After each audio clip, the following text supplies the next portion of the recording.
aqui com o Marcos Vichesi, nosso palestrante de Direito Previdenciário. Qual que é a sua expectativa para hoje na nossa palestra? Estou bastante contente hoje de participar desse mega simpósio aqui da OAB de Santo Amaro, em comemoração ao Dia do Advogado, para falar um pouquinho sobre os novos mercados da advocacia previdenciária. Por exemplo, o advogado da área previdenciária ele pode atuar com acordos internacionais, que o Brasil tem mais de 22 acordos internacionais com diversos países, em que a pessoa pode utilizar tempo do Brasil fora do país e tempo de fora do país no Brasil, sobre o direito empresarial previdenciário, sobre INSS na construção civil, várias vertentes que normalmente o advogado da área previdenciária desconhece. Então, para mim é uma grande alegria, uma grande satisfação poder trazer esses temas aqui nesse mega simpósio da OAB Santo Amaro. É isso aí, vem para a OAB Santo Amaro. Vem!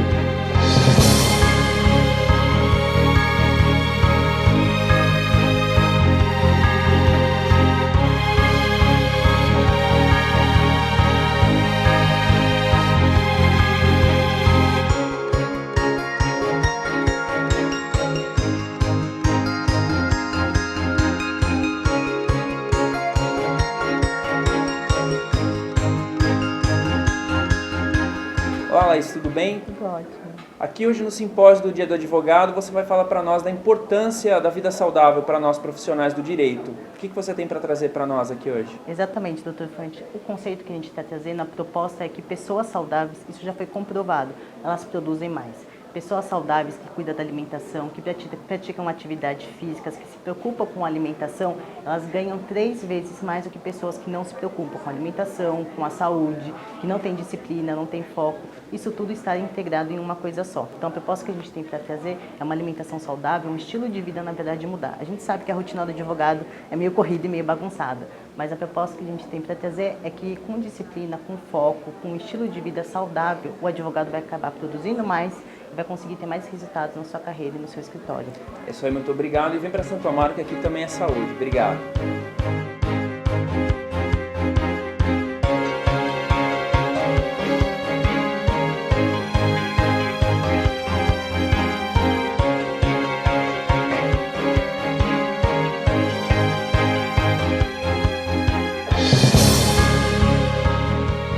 Olá, Lucimara, tudo bem? Tudo Qual bem. que é a importância desse tipo de evento aqui para a subseção? Muito importante esse tipo de evento, porque além de trazer novidades para os advogados e advogadas, nós também temos uma oportunidade de sair um pouco do nosso ambiente profissional e confraternizar com os colegas. Hoje, por exemplo, temos vários parceiros ligados à área de saúde, alimentação e também parceiros na parte de moda feminina, moda masculina e também de educação. Então, vir para cá é uma grande oportunidade de rever os amigos e também de fazer bons negócios. Venham para cá, venham se atualizar, venham conhecer novos serviços e aproveitar aqui desse grande evento que foi organizado com muito carinho para todos vocês. É isso aí, vem para o OAB Santo Amaro. Obrigado. Vem para cá.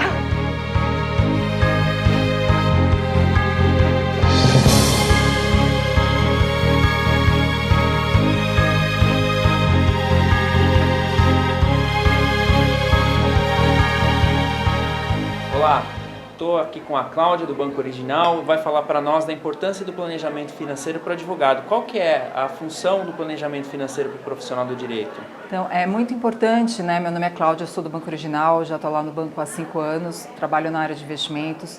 É importante porque nós sabemos bem que o advogado ele tem um fluxo incerto de entradas, é difícil se organizar, tem muitas audiências, então eu acredito que um consultor, um especialista, um gerente, ele pode auxiliar o advogado para poder fazer uma reserva lá para frente, né? Imaginando uma renda complementar na hora de se aposentar, eu acho que isso é muito importante. É isso aí, muito obrigado. Aproveitem a palestra. Obrigada.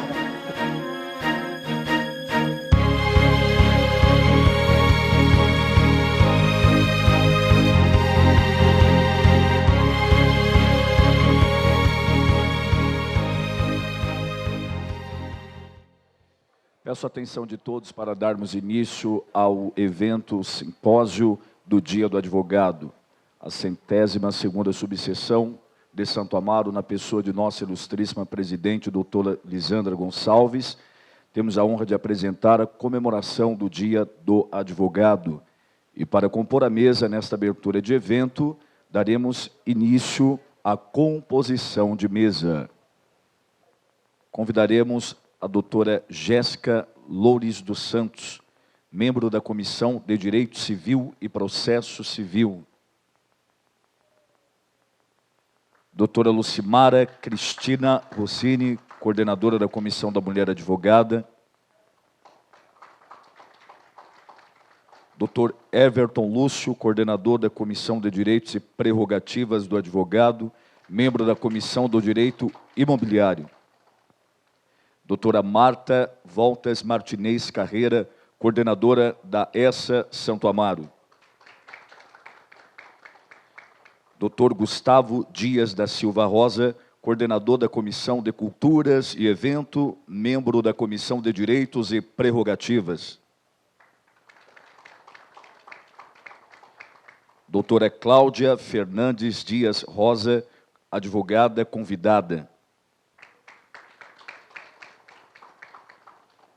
Doutora Rosiclé Cabral, assessora da presidência da OAB de Santo Amaro, membro da comissão do novo advogado.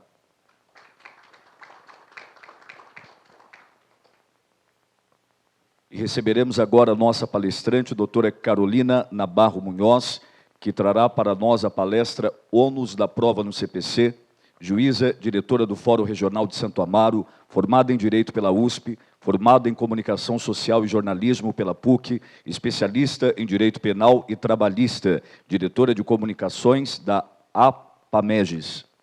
Seja bem-vinda, doutora Carolina Nabarro Munhoz. Parabéns pelo Dia do Advogado, cumprimento a todos que compõem a mesa.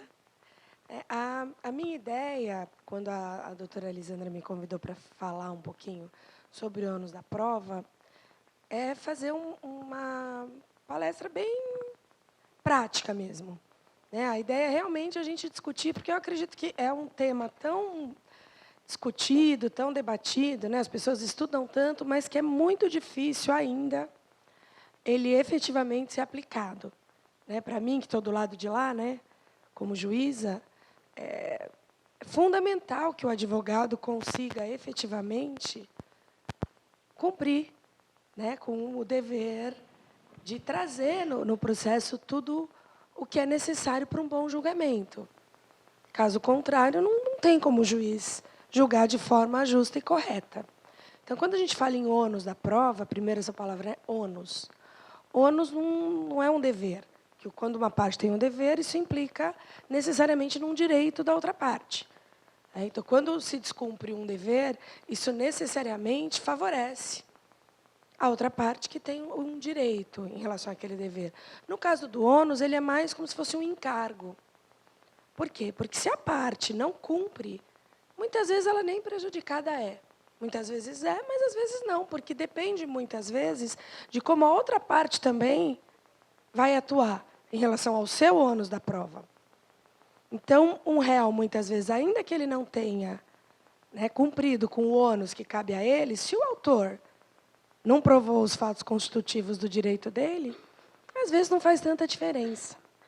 Então, o que a gente tem que ter sempre em mente? Eu estava até conversando com um doutor. Para o juiz, a maior segurança que um juiz tem é você ter bons advogados no processo. Eu lembro de uma frase da OAB de um tempo atrás, eu sou bem nova, o doutor falou quem se formou em 2017, quase, viu, doutor? Só um pouquinho antes. Mas eu lembro de uma frase que era que sem advogado não se faz justiça. E não se faz mesmo. Principalmente para um juiz civilista, que está no processo civil, às vezes a gente lê ali o processo, você tem firme convicção de como você vai julgar, mas depende da prova. Aí, marcada a audiência, a prova não vem. E aí o juiz não tem o que fazer, porque o juiz ele tem que ser imparcial e isento. Tem alguns casos em que até a gente consegue, com os nossos poderes instrutórios, determinar que vem alguma prova para os autos. Mas o limite entre você determinar isso e você passar a ser um pouco parcial é muito tênue, é muito delicado. Mesmo quando você trata de partes hipossuficientes, em tese, a parte tem um advogado. Ela tem um técnico ali que vai trazer aquilo tudo para o juiz.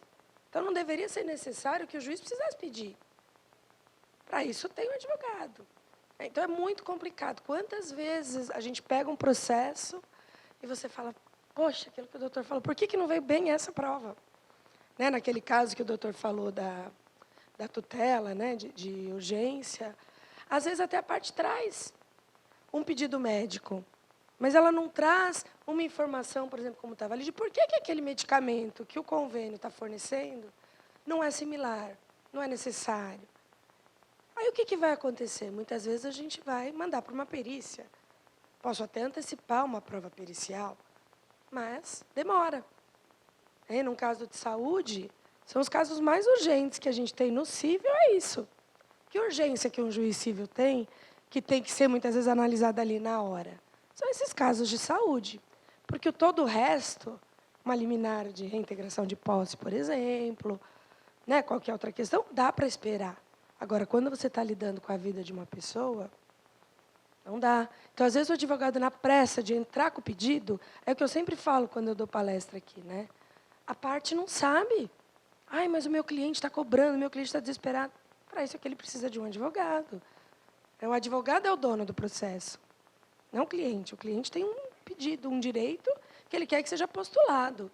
Mas quem controla o processo, quem analisa, quem vai dizer o que é necessário ou não, é o advogado. Às vezes a parte não faz nem ideia. Quantas vezes chega ali para a audiência e a parte chega com testemunhas que, em vez de ajudar, atrapalham. A parte nem sabe direito, às vezes, o que ela quer provar. Então, quem tem que orientar e passar isso é o advogado.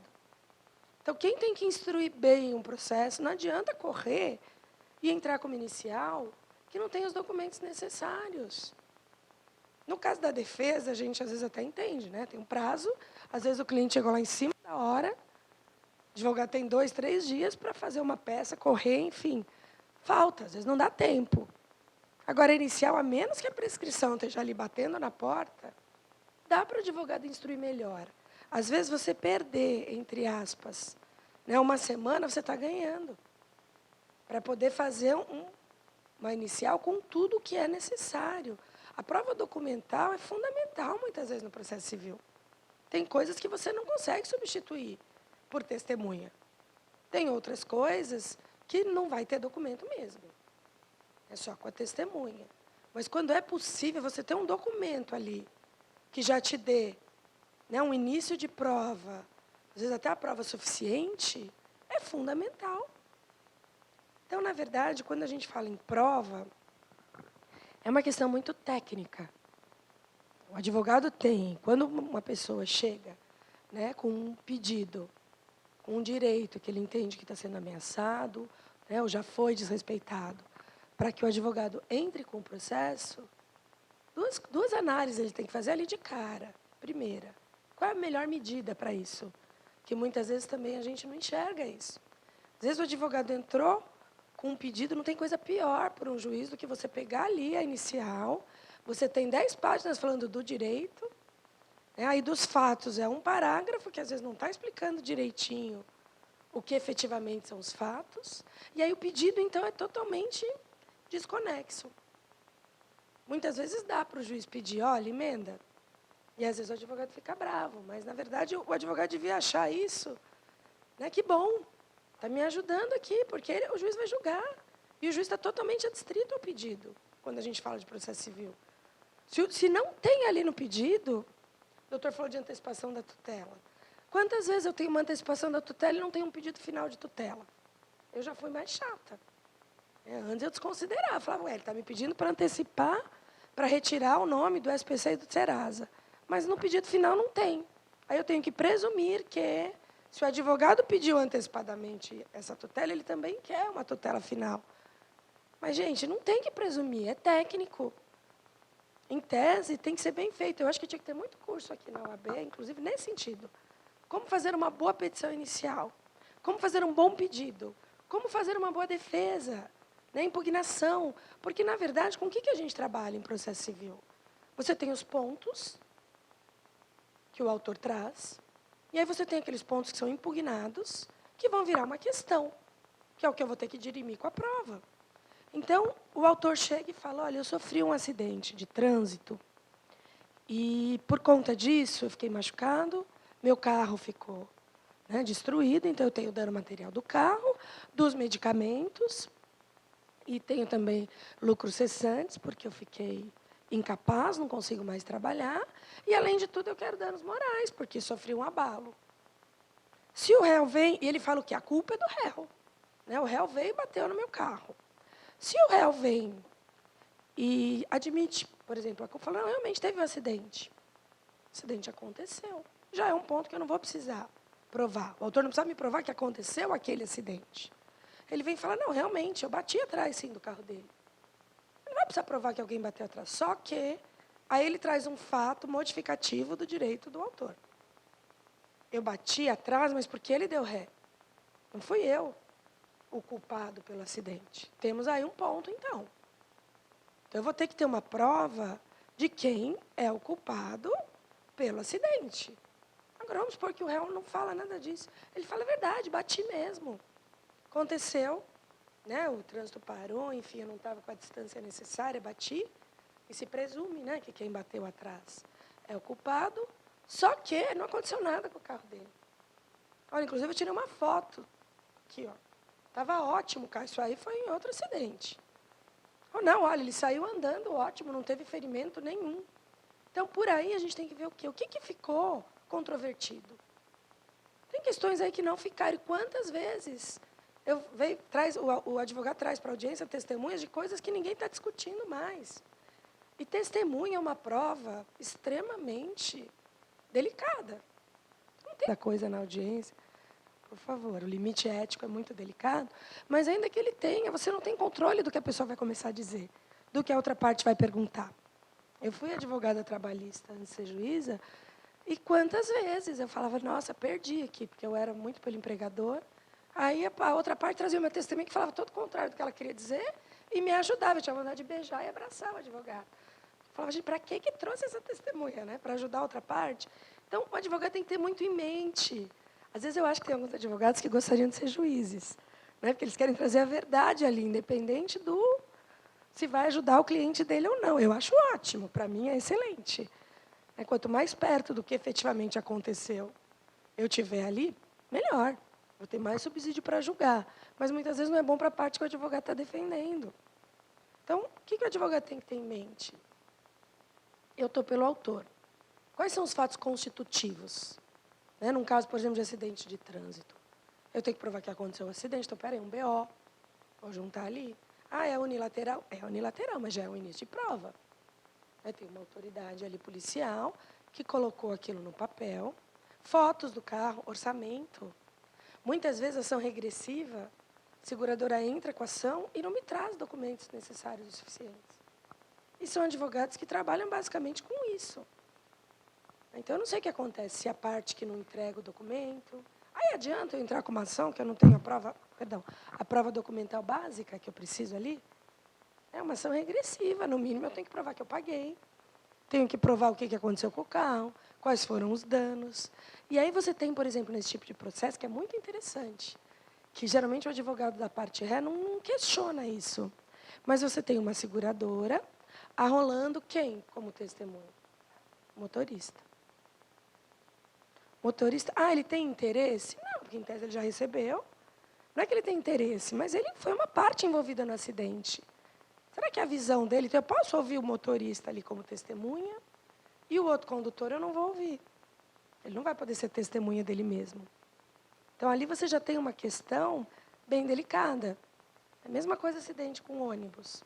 Quando a gente ouve o motorista do ônibus. O motorista foi o responsável, muitas vezes, pelo acidente.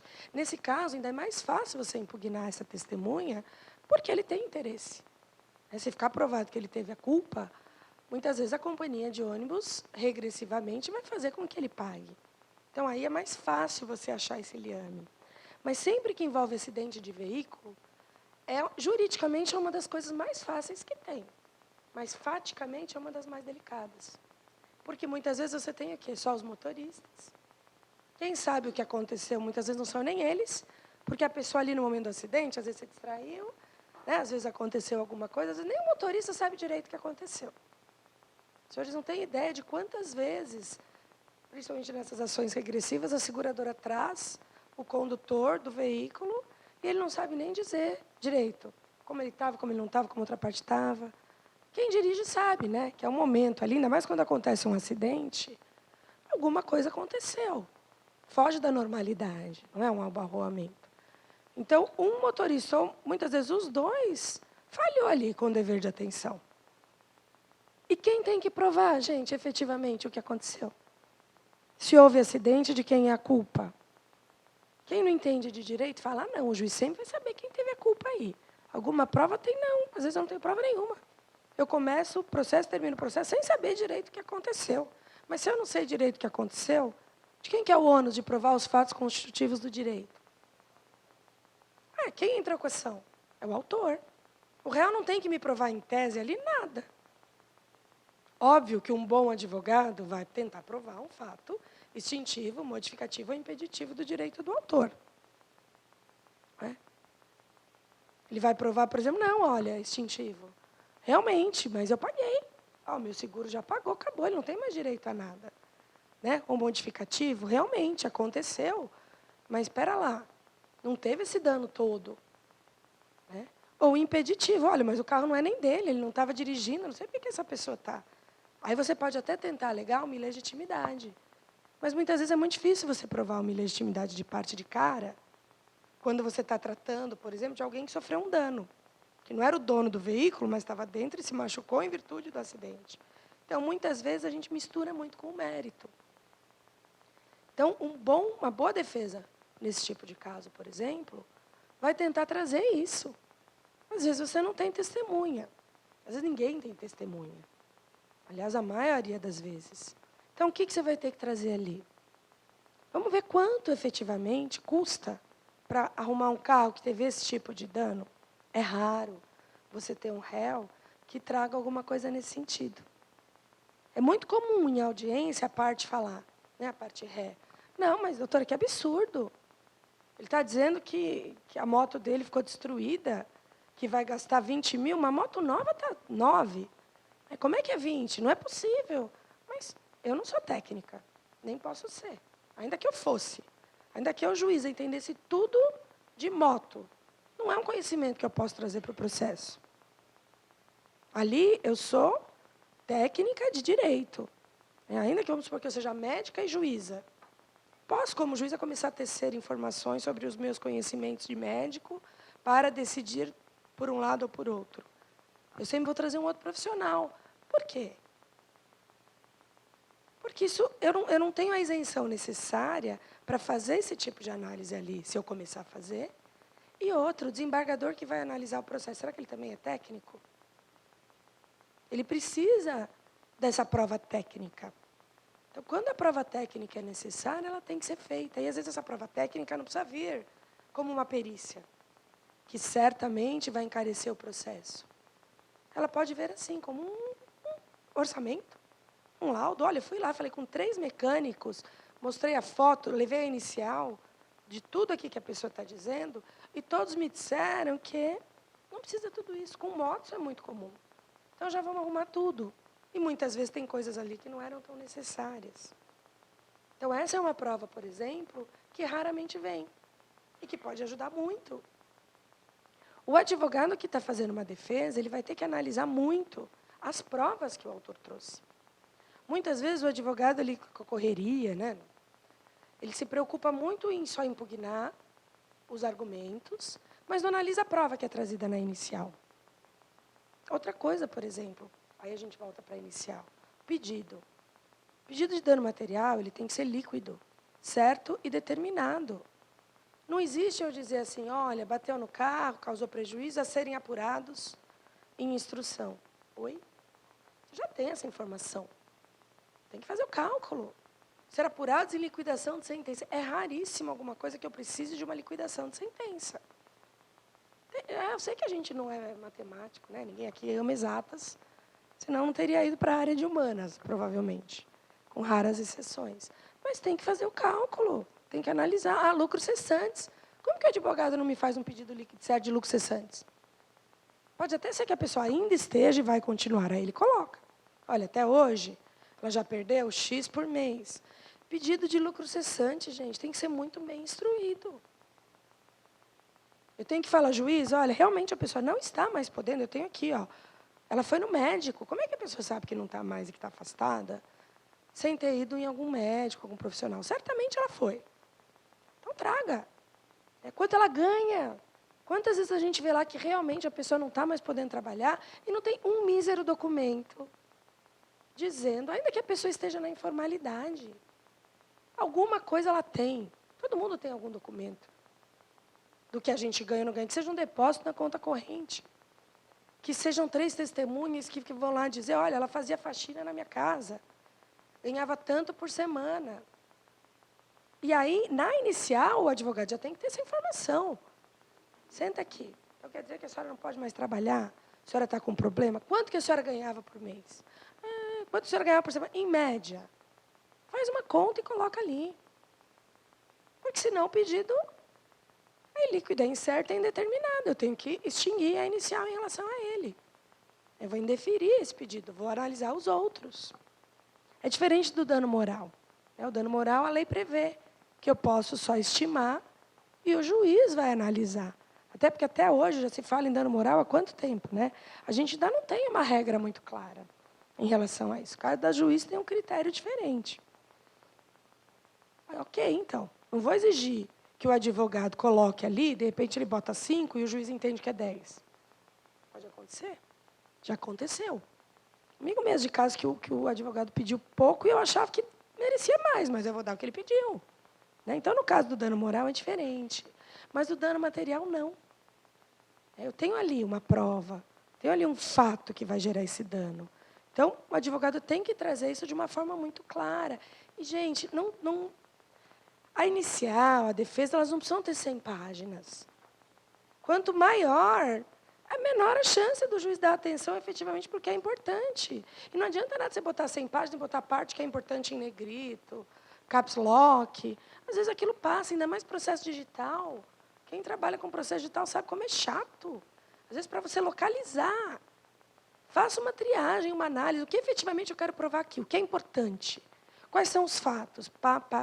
Do direito, ok, lógico que é interessante você trazer alguma coisa, alguma jurisprudência. Mas, em tese, o juiz sabe. O juiz sabe o direito daquilo. Ele julga aquilo sempre. Se ele não souber, vai estudar. Né? Não é o advogado que tem que trazer ali para ele toda a parte doutrinária, só se for uma coisa muito diferente, não é uma tese muito diferente. E aí, mais interessante ainda que você faça de uma forma mais sucinta, porque você perde o juiz. E não tem coisa pior que, às vezes, você pega uma inicial e você fica lá, do direito, do direito, do direito. Peraí, quando é que você vai me dizer o que aconteceu, o que você quer? E aí, na hora de falar, parece que o advogado já perdeu força. E aí ele não fala direito o que tem que falar. E aí o juiz já está de mau humor, porque tem aquela pilha enorme, e fala, poxa, eu estou há 10 minutos aqui, ainda não cheguei no que a pessoa quer. Então, em vez disso ser bom, é ruim, vocês não estão defendendo teses. Não adianta. Né? Você tem que pensar que aquele é um processo em meio de 20 pedidos de tutela que o juiz vai ter num dia. Aqui em Santo Amaro, o volume é muito grande. Então, você tem que fazer o quê? Tem que ser muito claro. Muito claro. E aí, às vezes, o advogado vai despachar para falar o que ele não falou. Que, em tese, se o advogado falou, está lá. Ele não precisa vir explicar para o juiz o que está escrito ali, se ele explicou com clareza e de forma... Óbvio que eu sei que tem juízes e juízes, tem casos que demoram, às vezes a pessoa precisa de uma urgência maior. Mas o que eu quero dizer, assim, você não precisa ir lá explicar se está uma inicial bem feita. Você pode querer ir lá para explicar, às vezes, uma urgência, mas, em tese, se você escreveu ali direitinho e está lá na fila de urgente, o juiz sabe que é urgente. E ele vai analisar e vai ver. Quantas vezes o advogado chega e fala, não, eu vim despachar, doutor, já está despachado. Ah, nossa, mas não deu nem tempo de despachar. Não, doutor, não era urgente? Outro dia eu perguntei para uma advogada, o senhor está reclamando da rapidez? Não, doutora, não é isso. Porque ela queria ter vindo conversar antes. Ainda mais com o processo digital, gente. Hoje eu trabalho de casa muito mais do que no fórum. Você está lá à noite, você vê que tem um pedido urgente, já vou fazer. Vou deixar para amanhã, quando a gente chega, parece que é um buraco negro. Imagino que o escritório dos senhores é a mesma coisa. A gente chega ali no fórum, você é tragado, né? Você tem 1000 coisas para fazer, a hora que você vê, já são 4 da tarde e ainda não deu tempo.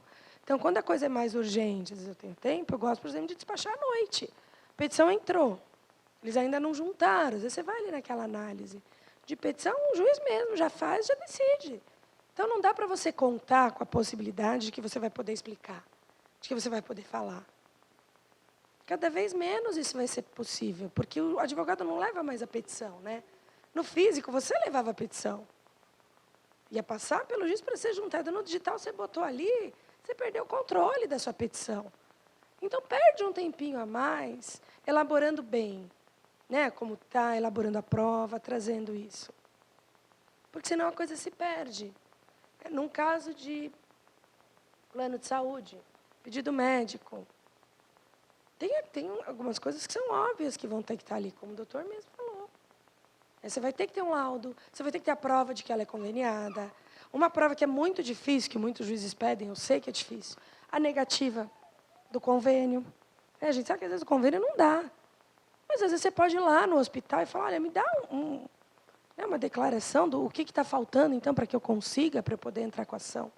A gente sabe que é difícil, né, que tem uma burocracia aí, as pessoas não querem fazer a prova documental. Por isso que muitas vezes eu confio no que a pessoa está ali me dizendo. Até porque se depois vier o convênio e falar, olha, nunca foi negado, vai perder a ação, né? Vai ter que pagar, arcar com as custas do processo. E quando é caso urgente, de vida ou morte, a gente tende a aceitar um pouco mais. Mas quanto mais instrução, quanto mais prova documental eu tiver, melhor. Melhor. Por outro lado, se você não é o autor, se você é o réu, o que você vai ter que provar? Você vai ter que ir contra o pedido do autor, certo? Então, é isso que você tem que ter em mente, porque direito, gente, a gente não precisa provar direito.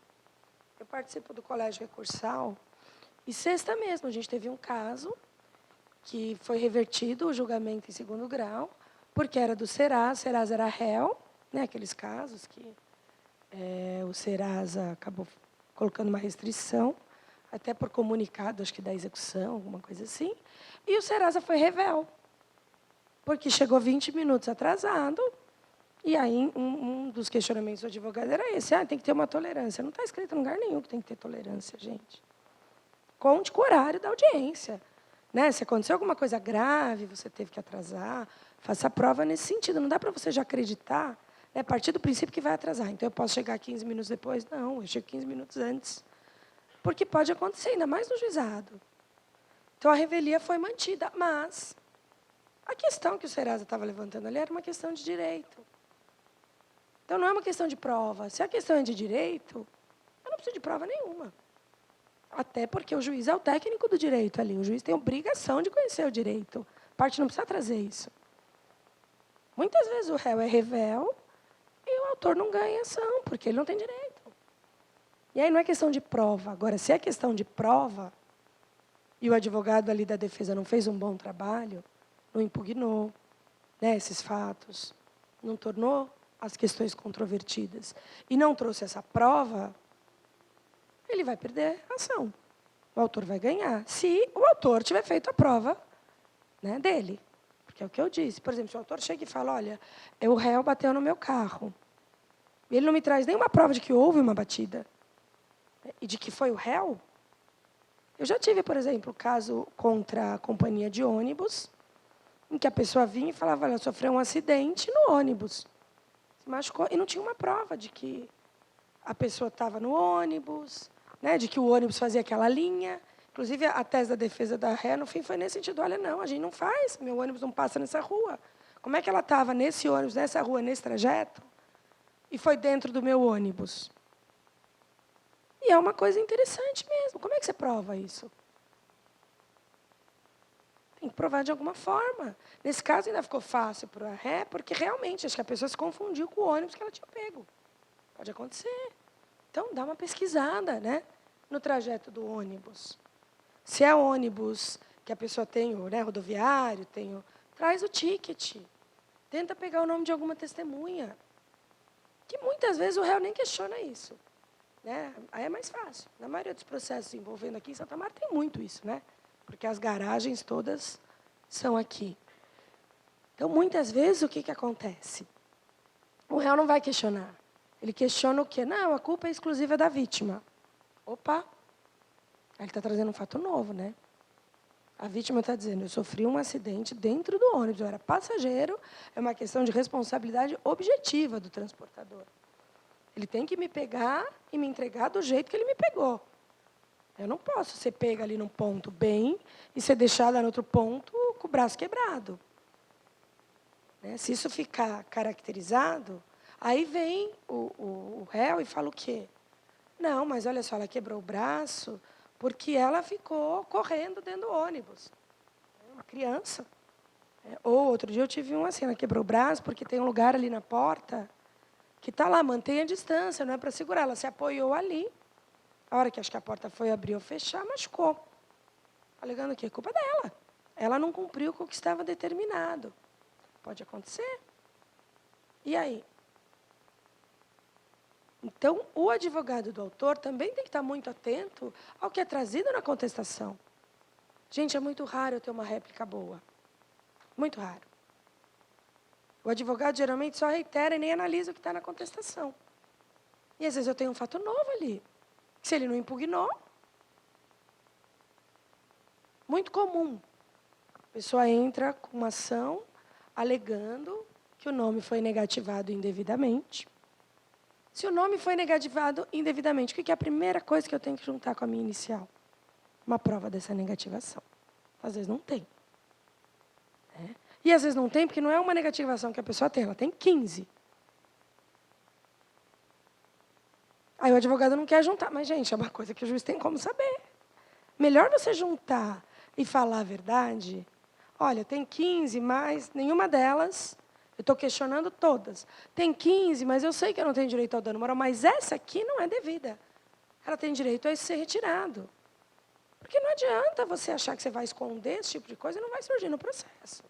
O réu vai puxar. A primeira coisa que ele vai fazer é juntar, olha, peraí, excelência.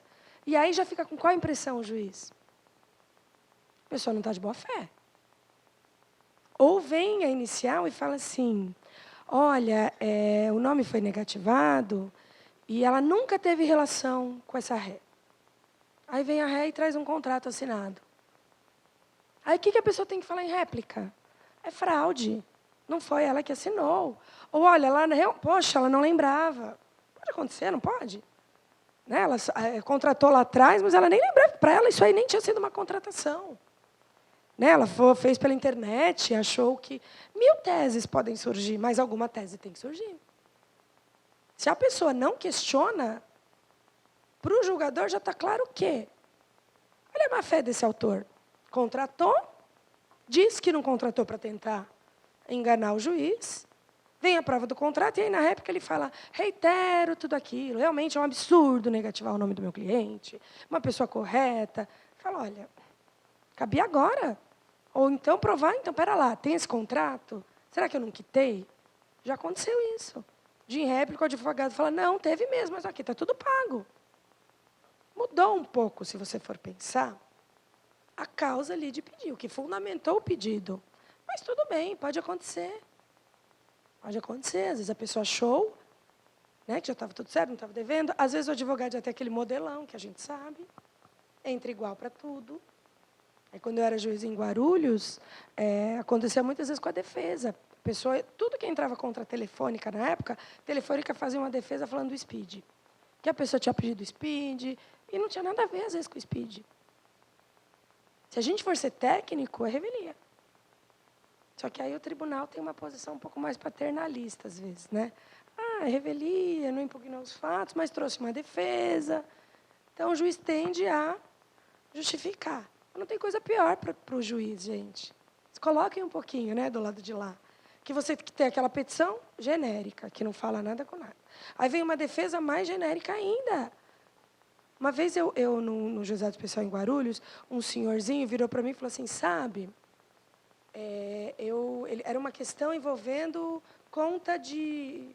As correspondências dele de gás, sabe, de gás encanado, era um condomínio enorme que tinha lá, e não ia para a casa dele, ia para a casa de uma vizinha. E ele, coitado, e ele muito sério, senhorzinho aposentado, ele falava, doutora, eu tenho que ficar indo atrás para ver, porque eu não tenho débito automático, eu tenho que pagar o boleto, e não chega, e todo mês a mesma coisa, eu me sinto invisível. E, às vezes, a sensação que a gente tem no processo é que ninguém está enxergando a parte, nem o advogado da parte, nem o advogado da outra parte, quando é caso assim de consumidor. E aí você, juiz, fala, poxa, eu quero enxergar, mas está difícil. Porque ninguém está me falando exatamente o que está acontecendo. Então, é muito importante que o advogado tenha esse olhar. A pessoa que chegou até ali é porque ela está desesperada, ninguém gosta de entrar com ação. Não é uma coisa que, ai, que gostoso, hoje eu vou lá procurar um advogado, né, ter que achar um monte de documento. As pessoas, às vezes, a gente percebe que elas estão tremendo de ter que estar ali na sala de audiência. Então, quem é que tem controle? É o advogado.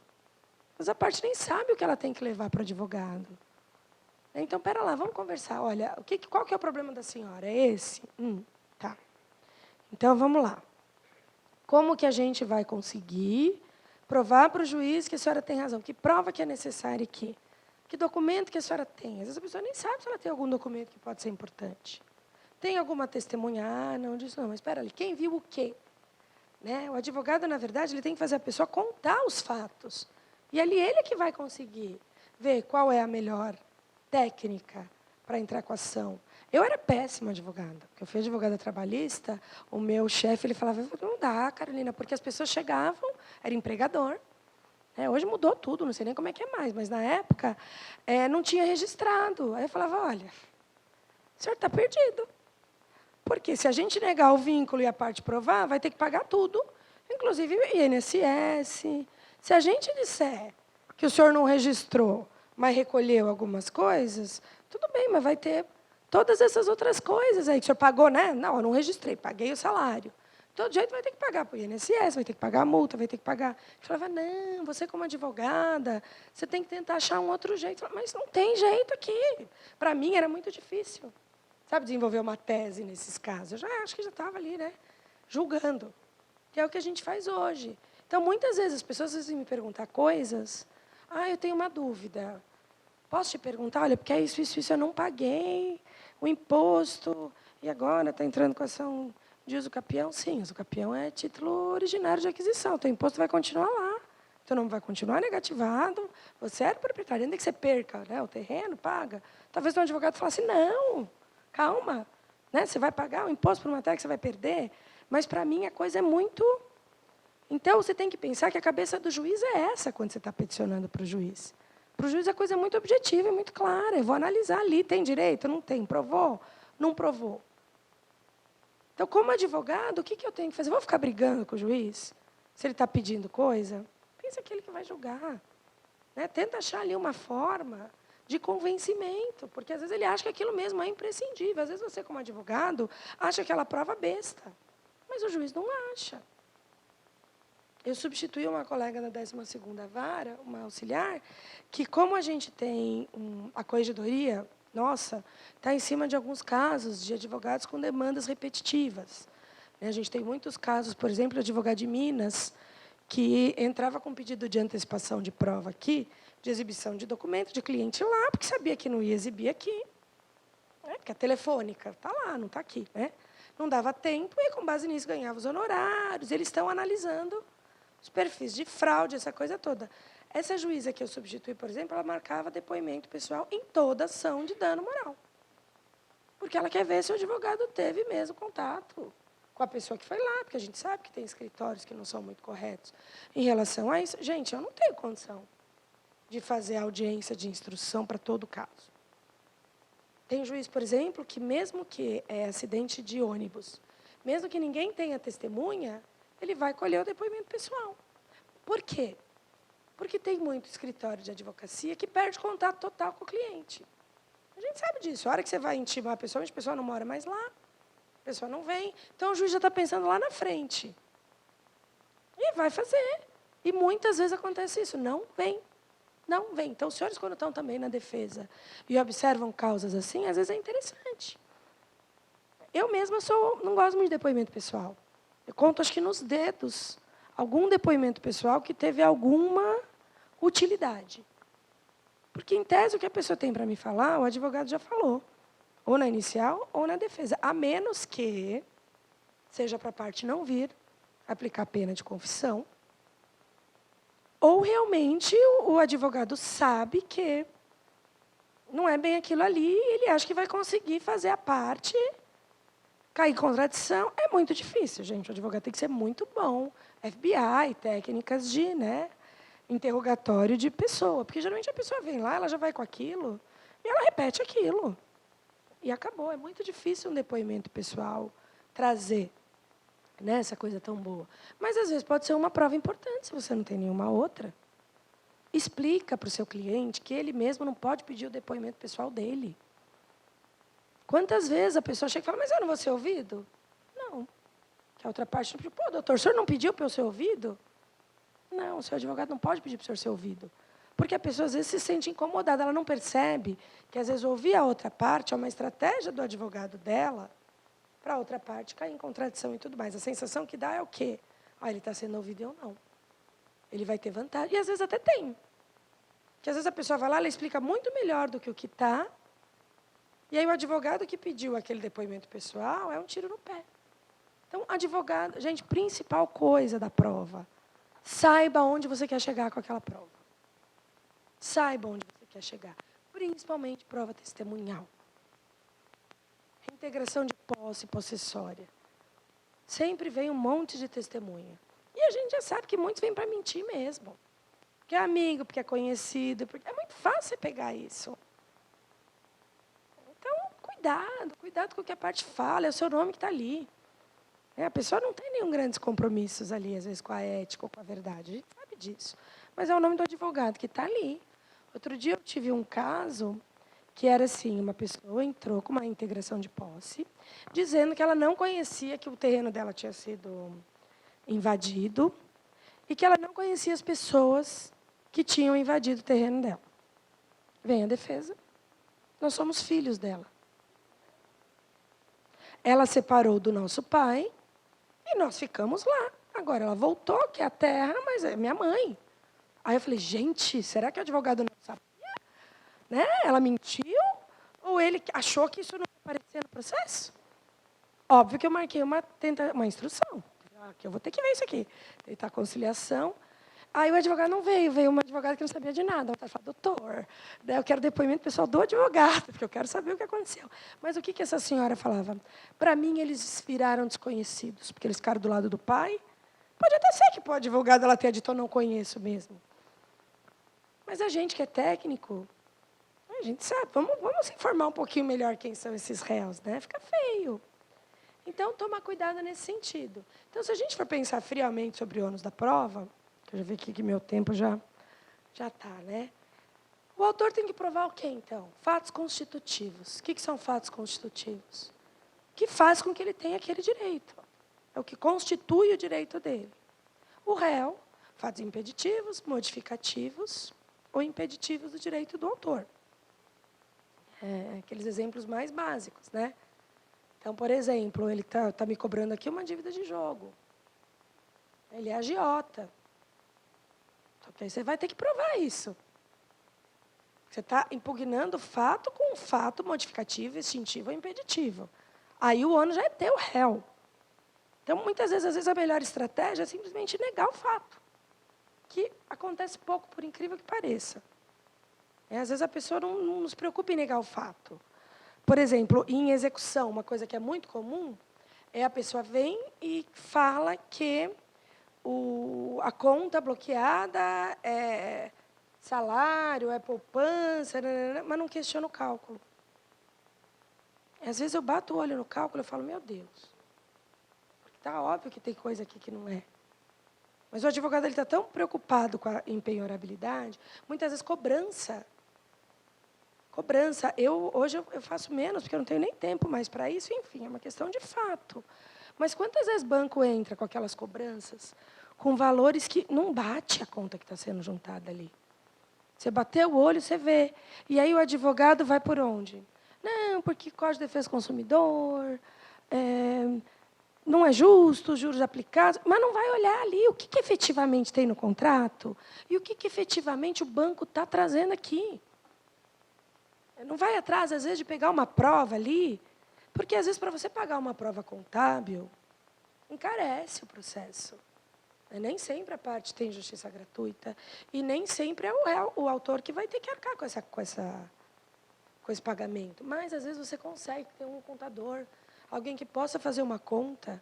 Às vezes, só de uma coisa bem básica você já vê, está errado.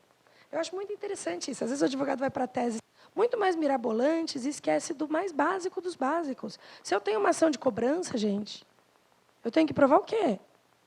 Que existe uma relação jurídica entre as partes que permita, não é? Então, um contrato, se é uma relação contratual, ou um evento danoso, se é uma relação extracontratual, que gerou uma indenização, e os valores. Se a parte foi lá, voltando no exemplo do acidente, e me diz que ela tomou um medicamento, né, que a outra parte tem que ressarcir, cadê o recibo de que você comprou? Cadê a receita médica? Ah, não, mas ela tem a receita médica e ela não comprou o remédio. Então, o pedido é outro. Né? Que arque com o custo para que ela possa comprar esse medicamento. A parte fez fisioterapia. Quer que o réu ressarça ela dos gastos com a fisioterapia. Cadê o comprovante? Ah, não tem, porque ela ainda não fez. Então, pera lá. Então, eu quero que pague as sessões de fisioterapia. Eu não quero restituição. Carro. Que reembolse os valores gastados com o conserto do carro. Cadê? Ah, mas ainda não consertou. Então, o que eu quero é que conserte. Que arque com o valor do conserto, não que restitua. Cuidado. Né? Os termos são técnicos. Se for pensar, não dá, porque vocês são técnicos. Vocês têm que saber a palavra que vai ter que ser usada, como o pedido vai ter que ser feito e qual a prova necessária. Não juntar prova que prejudica. Quantas vezes eu coloco numa sentença? Conforme o próprio autor trouxe, ele juntou lá no meio dos documentos um documento que prova que ele não tem direito. Então, cuidado. Não é assim porque trouxe tudo, junta tudo, dá para o estagiário, protocola. Não é assim, analisa os documentos. Veja o que te favorece e o que não te favorece. Né? Em processo civil, a verdade é formal.